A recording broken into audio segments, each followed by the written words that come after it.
எங்க ஒரு இளம் குயில் அதை ரசித்துக் கொண்டிருக்கின்றது. இவளொரு இளங்கீழச்சி நம்மளுடைய லைஃபுக்கே எடுத்துக்காட்டு. இந்த மாதிரி நிறைய அப்படின்னு தானடா எல்லாம் தானே சுத்தி இங்கதான் என்ன வச்சு காமெடி பண்ணல. இல்ல நீங்க ஒரு டான்ஸ், நீங்க ஒரு இன்பான ஆர்டிஸ்ட் கடிமா. ஹாய் நண்பர்களே, எல்லோரும் எப்படி இருக்கீங்க? இந்த ஃபோட்டோவை பார்த்தோன்னே உங்களுக்குலாம் என்ன தோணுது? எனக்கு வந்து ஒரு 25 வருஷத்துக்கு முன்னோட்டி உள்ள ஒரு லைஃப் வந்து வாழ்ந்த ஒரு ஃபீல் கொடுக்குது. இந்த சாரியை பற்றி நிறைய பேர் சூப்பராக இருக்குது, எங்கே எடுத்தீங்கன்னு கேட்டிருக்கீங்க. ஸோ இந்த சாரியை பற்றி டீட்டெயில்ஸ் வந்து உங்களுக்கு தனியாக ஒரு வீடியோவில் போடுறேன், சரியா? அப்போ தான் உங்களுக்கும் அது யூஸ்ஃபுல்லாக இருக்கும். எனக்கு ரொம்ப ரொம்ப பிடிச்சிருந்துச்சு. இந்த கிளிக் பாருங்கள், இந்த கிளிக்லாம் வந்து எனக்கு வேறு லெவலில் ரொம்ப பிடிச்சிருந்துச்சு. நிறைய கிளிக் எடுத்திருக்கோம். அதில் சில இதை வந்து உங்கள்கிட்ட ஏன் ஷேர் பண்ணுறேன் அப்படின்னா, என்னுடைய துன்ப காலத்தில் வந்து நிறைய பிள்ளைங்க வந்து எனக்காக ப்ரேயர் பண்ணியிருந்திருக்கீங்க, என் கூட இருந்திருக்கீங்க. ஸோ நான் ஹாப்பியாக இருக்கும்போதும் அந்த நிகழ்வுகள் வந்து உங்களுக்கு தெரியணும் அப்படிங்கிறதுக்காக தான் இது எல்லாமே உங்கள் முன்னாடி வந்து நான் வைக்கிறேன். இதில் வந்து நான் ஒரு அழகான ஒரு கொண்டை தான் வியர் பண்ணியிருந்தேன். அதுக்கப்புறம் செகண்ட் டே வந்து மூவி போகலாமா என்னென்னு நிறைய பிளான் பண்ணிக்கிட்டே இருந்தோம். ஸோ ஃபஸ்ட்டு வந்து செகண்ட் டே வந்து சமைக்க ஆரம்பித்தாச்சு. என்ன சமையல் அப்படின்னு சொல்லி பார்த்தோம் அப்படின்னா, எப்பவும் போல் நம்மளுக்கு பிடிச்சமான நம்மளுடைய சிவாஜி பொன்னி ரைஸில் வந்து நல்ல சாதம் பொங்கியாச்சு. அதுக்கப்புறம் அதுக்கு வந்து என்ன குழம்பு அப்படின்னு சொல்லி பார்த்தீங்க அப்படின்னா அது என்னது வெந்தய புளி குழம்பு, முருங்கைக்காய், கத்திரிக்காய், அதுக்கப்புறம் வந்து வெள்ளைப்பூடு, தக்காளி இதெல்லாம் போட்டு ஒரு புளிக்குழம்பு வைப்போம். ரொம்ப டேஸ்ட்டாக இருக்கும் பார்த்துக்கோங்க அந்த புளிக்குழம்பு. அதுக்கப்புறம் கட்டி பருப்பு எடுத்து குழுன்னு பருப்பு எடுத்துருந்தோம். அப்புறம் அதுக்கு வந்து கூட்டுக்கு முருங்கைக்காய் கூட்டு. அதுக்கப்புறம் வந்து என்ன அப்படின்னா முட்டை சுட முட்டை வந்து ஆஃப் ஆயில் போட்டாச்சு. அதுக்கப்புறம் அப்பளம், சரியா? அப்பளம் இல்லாத சாப்பிடா இந்த மாதிரி அப்பளம் வந்து போட்டாச்சு. அதுக்கப்புறம் வறுவல், இவ்வளோ சாப்பாடு. அதுக்கப்புறம் எல்லாருமே நாங்கள் உட்காந்துருந்து செம்மையாக சாப்பிட ஆரம்பித்தாச்சு. டிவியும் பார்த்துக்கிட்டே சாப்பிட்டாங்க. சாப்பிட்டு முடிச்சுட்டு ஈவினிங் டைமில் நல்லா மழை பெஞ்சிக்கிட்டு இருந்துச்சு, தூறல் விழுந்துட்டு இருந்துச்சு. அப்படியே நானும் பாப்பாவும் 3rd ஃப்ளோரில் நம்மளுடைய மாடியில், உங்களுக்கு இன்னும் ஃபுல்லாக ஹோம் டூர் ஒன்றும் போடலை, அப்பப்போ இதுலேயே வந்து காமிச்சிட்டே இருக்கும். மேலே உட்காந்துருந்து 2 பேருமே நல்லா வைப் பண்ணிகிட்டு இருந்தோம். பார்க்குறதுக்கு ரொம்ப சூப்பராக இருந்துச்சு. அப்படியே இயற்கை காட்சியை எடுக்கிற மாதிரியே எடுத்துகிட்டு அப்படியே இவ்வளோ வந்து நான் வீடியோ எடுத்து வந்துடுவேன். கொண்டிருக்கின்றது இவளொரு இளங்கிழச்சி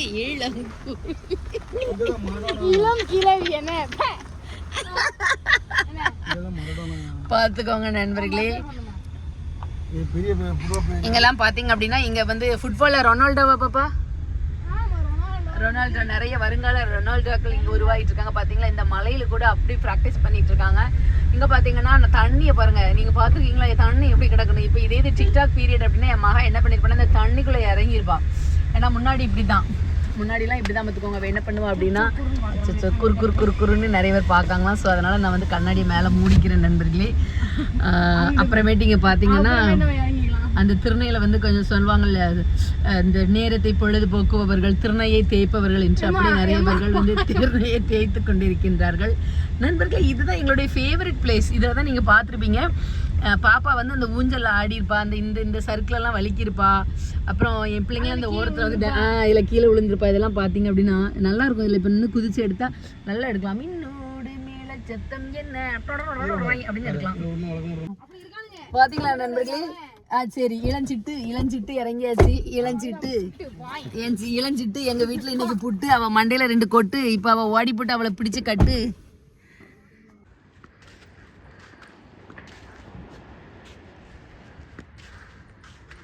இதான் சின்ன பத்தாஸ். அடியா தாடி மனசொன்னு ரெக்க கட்டி பறக்குது சரிதானா. இப்பொழுது இவர்கள் கையில் ஒரு சங்கை எடுத்துக்கொண்டு பயங்கரமாக ஆராய்ச்சி செய்து கொண்டே இருக்கிறார்கள். என்ன ஆராய்ச்சி பண்ணிட்டு வரீங்க? இந்த மணல்ல ஏதோ தாது இருக்கு நிறைய. என்ன தாது? என்ன தாது? ஏதோ காப்பரா இருக்கலாம், அல்ல கோல்டா இருக்கலாம். கோல்டா இருக்கலாமா? ஓ, ஆனா கோல்டா இருக்க வாய்ப்பு இல்லை. ஏன்? கோல்டு தான் வீடியோ எடுத்துக்கிட்டு இருக்கு. சரி. ஓ, ஐயோ என்னால் முடியல சாமி. இங்க பாருங்க, ஒரு இளஞ்சிட்டு அது பறக்குது. போச்சே, காலைல என்னாச்சு பாப்பா? இது விளையாடுறியா? செருப்பு போட்டுட்டு தான் அப்படின்னு. செருப்பு கிட்ட போய் க்ளோஸில் காட்டணும். பாப்பா செருப்பு என்ன? கடுமையாக என்ன செஞ்சிட்டு இருக்கீங்க? கடலில் ஏசுநாதர் நடந்து போனார் தெரியுமா? பின்னால் தெரியலங்க. கடலில் கடல்ல வந்து இயேசுநாதர் நடந்து போனார். அதுபடி நான் நடந்து போலாமா அப்படின்னு திங்க் பண்ணிட்டு இருக்கேன். இல்ல ஃபர்ஸ்ட் கேட்டீங்க கடல்ல வந்து இயேசுநாதர் நடந்து போனாரு தெரியுமான்னு கேட்டீங்க அப்படிதானே? எனக்கு தெரியாது கேட்டிமா. சொல்லுங்க. அப்படியே இதமா கடற்கரை நிறைய புக் எல்லாம் படிச்சு கதை சொல்றல்ல, ஒரு இன்ட்ரோடக்ஷன் கொடுக்கலான்னு பார்த்தேன் கட்டிமா. அதுக்குள்ள எல்லாம் பார்த்துருப்பேன். இப்போ வந்து நாங்கள் அப்படியே ஒரு கடற்கரை வெளியில் வந்து அழகாக இருக்குது பார்த்துக்காங்க. ஒரே வீட்டுக்குள்ளேயே கடந்திருக்கோமா, ரொம்ப நாளைக்கு அப்புறமா அப்படியே வந்திருக்கோம் நம்மளுடைய மலரும் நினைவுகள், அதுவும் தருவிக்குளம் கடற்கரைக்கு. கடற்கரையை பார்த்தோன்னே எங்கள் வீட்டுக்காருக்கு வந்து ஏதோ சொல்லணும் போல் ரொம்ப தோணுதான். எல்லாருமே நிறைய பேர் கேள்விப்பட்ட ஒரு கதையாக இருந்தாலும் நான் அதை சொல்கிறேன் அப்படின்னு சொல்கிறாரு. பைபிள் சம்மந்தப்பட்டதா? இல்லையா? சரி, வேற ஒரு கதையாக பார்க்கலாம். அதாவது இருங்க சொல்லுங்க. நீ நிறைய புக்குலாம் வாசித்து கதை சொல்லிடுறேன். ஆமாம், நான் வந்து கேட்ட கதை எனக்கு ரொம்ப பிடிக்கும். கடலை பார்த்த உடனே எல்லாருமே அப்படிதான். நானா எழுதின கதைலாம் கிடையாது. வந்து அவருடைய பாட்டிக்கு காலில் புண்ணு.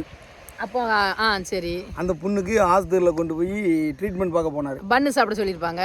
இல்லை, அது பண்ணு உள்ளுக்குள்ளே சாப்பிடுங்க, மேலே கடல் தண்ணி எடுத்து காலை புண்ணை கழுவுங்க, சரியாயிரும் அப்படின்னு சொல்லியிருக்காரு டாக்டர். Okay okay. உடனே இவன் வந்து கடல் தண்ணி எடுத்து பாட்டிக்கு புண்ணை கழுவணும். சரி. அப்போ கடல் வந்து பொது சொத்து, அதை வந்து தண்ணி எடுக்கச்சில நம்ம பெர்மிஷன் இல்லாமல் எடுக்கக்கூடாது அப்படின்னு சொல்லி பக்கத்தில் உள்ள ஊராட்சி மன்றத்தில் ஒரு லெட்டர் எழுதுறான்.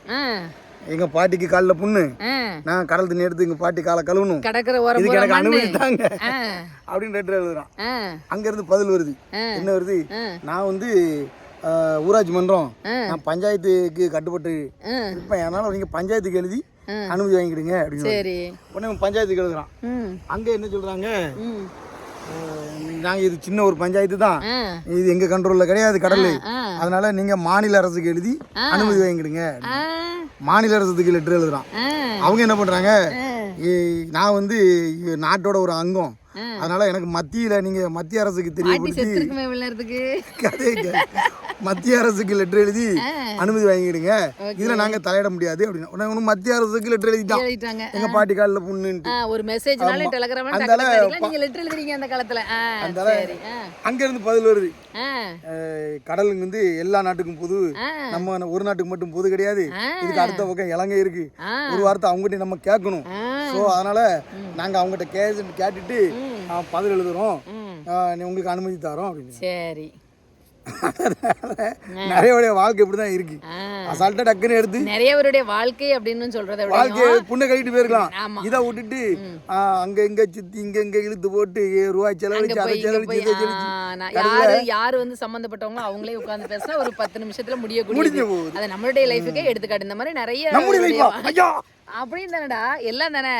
நீங்கள் உடனே அதை இது பண்ணாமல் போகிறீங்க, அதான் உண்மைதான். எல்லாருடைய லைஃபுக்கும் இது ஆனால் நம்ம அதை எங்கம்மா அடுத்தடுத்த கட்டத்துக்கு போகிறனால அந்த புண்ணை வந்து ரணமாக்கி அதுக்கு ஆறாமே போய் அந்த பாட்டியும் கடைசி வரைக்கும் செத்து போயிடுது.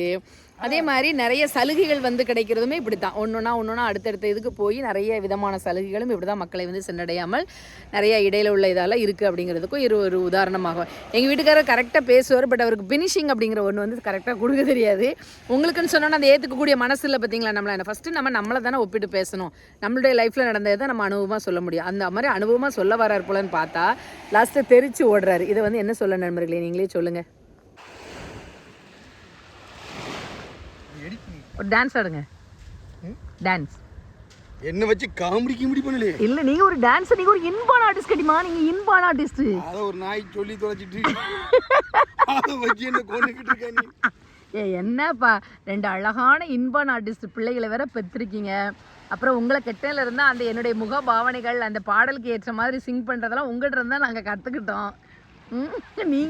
நீங்கள் வீடியோவில் பண்ணும்போது அந்த முகபாவனை இருக்க எக்ஸ்பிரஷன்ஸ் அப்பப்போ வேற லெவல் போங்க. அதனால் நீங்கள் இன்பான் ஆர்டிஸ்ட் தான் கண்டிப்பா, அங்கேருந்து தான் கண்டிப்பாக எங்கள் எல்லாம் பாருங்க தண்ணி பக்கத்தில் வரப்போகுது, தண்ணி பக்கத்தில் வரப்போகுது. பாருங்க எப்படி வருது பாருங்க. இங்கே ஒரு இன்பான் ஆர்டிஸ்ட் இருக்கு, நடிப்பு அரக்கன் போய்கிட்டு இருக்காரு.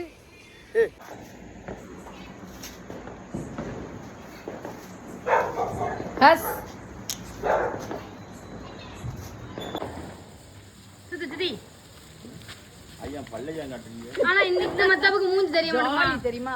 ஏமா இந்த மத்தாப்புக்கு கொஞ்சம் தள்ளி வை, மத்தாப்ப மூஞ்சி தெரிய மாட்டேங்குது.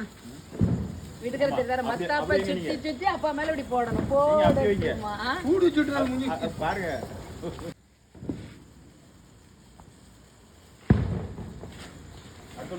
நம்பி அதிலே விழுந்து நவுலி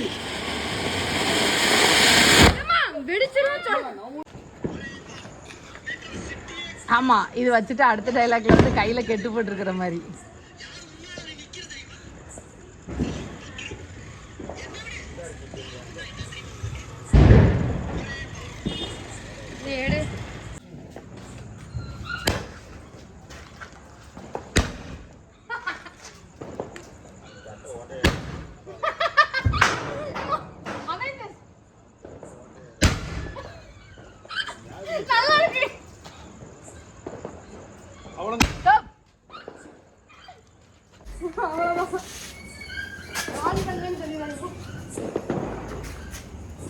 சரி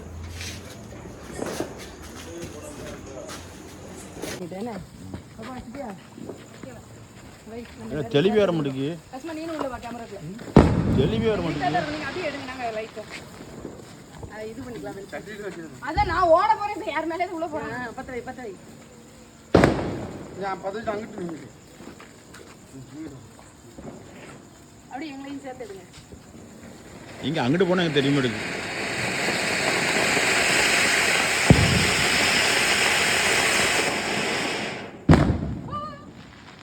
அடுத்து வை வீட்டு அப்போ போய் அங்கிட்டு போவா அப்பா எந்த கொண்ட போனேன் ஒழுங்கு வைக்கல.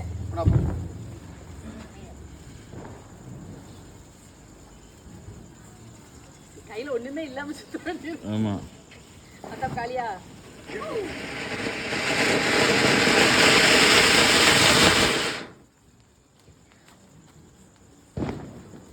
வேற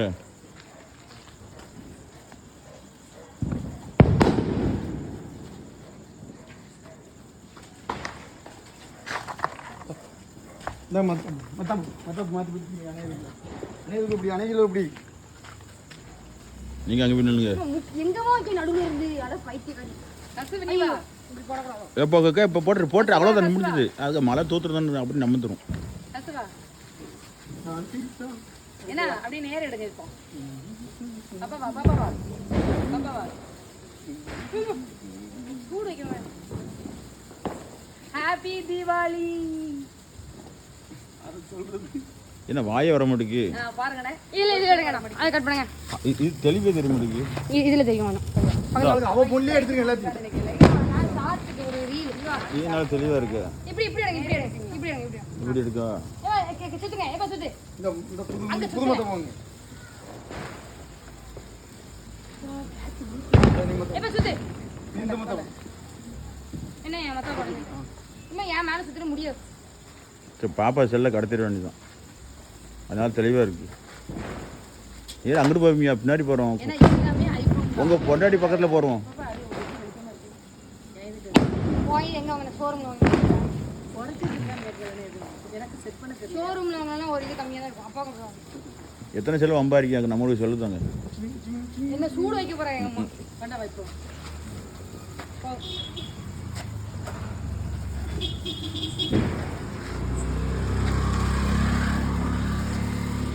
படா பாப்பந்தா போட்டோ எடுக்குமா? பாப்பந்தா இந்த உதப்படி இதப்படி